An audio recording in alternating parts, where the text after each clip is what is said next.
Wake up with News 2 this morning. Happening now, a possible hostage situation. To the scene in Jerry Barlow, who's been there all night long. Just after midnight, police received a call. It ended with at least Neil, 3 people Julie, shot. and Justin on Nashville's News 2 this morning.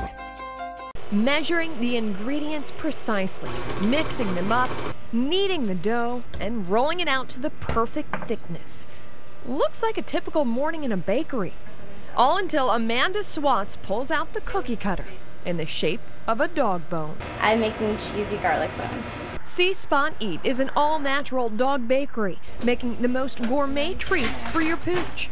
Kat Martin got the idea when she started making treats for the dogs that graduated from her classes at Dogs and Cat Dog Training. I would make liver brownies, and I loved doing it, and it was really fun, and the dogs really loved it. So I just decided maybe there needs to be a dog bakery. See Spot Eat is the only store of its kind in the area, freshly making treats every day with clever names like Pup Tarts, Jimmy Choo's, and Canine Onlys.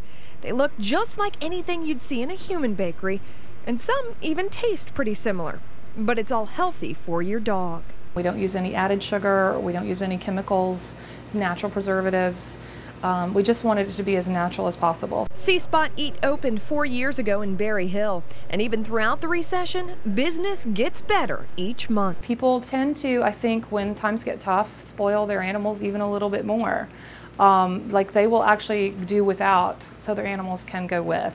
There are plans for more See Spot Eat locations in the Mid-State in the coming year. Julie Kranig, Nashville's News 2. Wake up with News 2 this morning. Bill proclaim, many shadows do I see. He's right 39% of the time. I'm better than that. Neil, Julie, and Justin on Nashville's News 2 this morning. When the roads are rough, Metro Public Works works, and crews have many miles of rough road ahead. The results of the annual Pavement Network evaluation for 2011 show nearly half of all metro roads are below standard and considered to be in poor condition. All of these roads don't need to be repaved, they just need to be repaired in some kind of a way. Don Reed is the paving manager for Metro Nashville-Davidson County. He's responsible for 5,700 lane miles and knows those potholes and uneven pavement didn't happen overnight. Now that the waters have settled from the flood, and all of the snow over the last 2 years, we've got more snow over the last 2 years than we normally get. So those freeze-thaw cycles have come into effect. And what we're seeing is that top layer of our roadway surface starting to peel. Road work is a year-round job for Metro. Hot mix in the summer, cold mix in the winter. That's because asphalt plants shut down in the winter months. Regardless of the time of year, there are several options for road repairs. And we can go in and heat up that top layer and put in new mix, roll it in as a brand new patch, and it's good for at least 3 to 5 years. Metro Public Works' current annual budget is roughly $20 million. 3.5 of that would cover the cost to repair the recent pothole increase.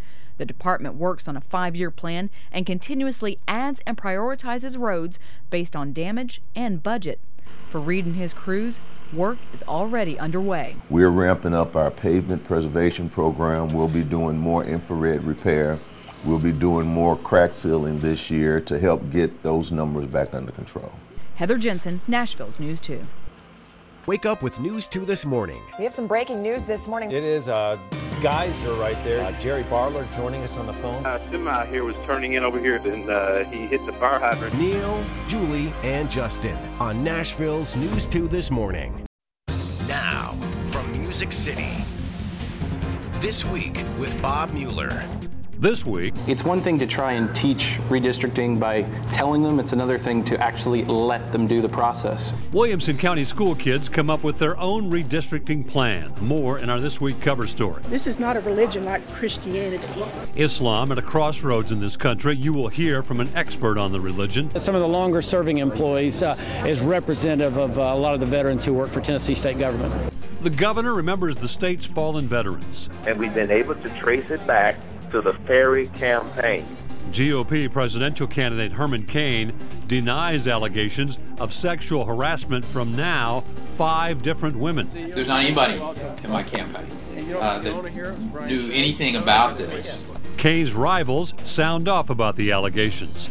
Vice President Biden comes to Music City to raise campaign funds for the president. They said no to more jobs for teachers, no to more jobs for cops and firefighters. A victory for the president and his jobs plan. And insight from our media and political experts, Mike Kopp and Steve Gill. Wake up with News 2 this morning. You do have breaking news in your area. Heather Jensen has just arrived on that scene for us. News 2 was first on the scene. It was not only EMS and fire crews, but also hazmat teams. Neil, Julie, and Justin on Nashville's News 2 this morning.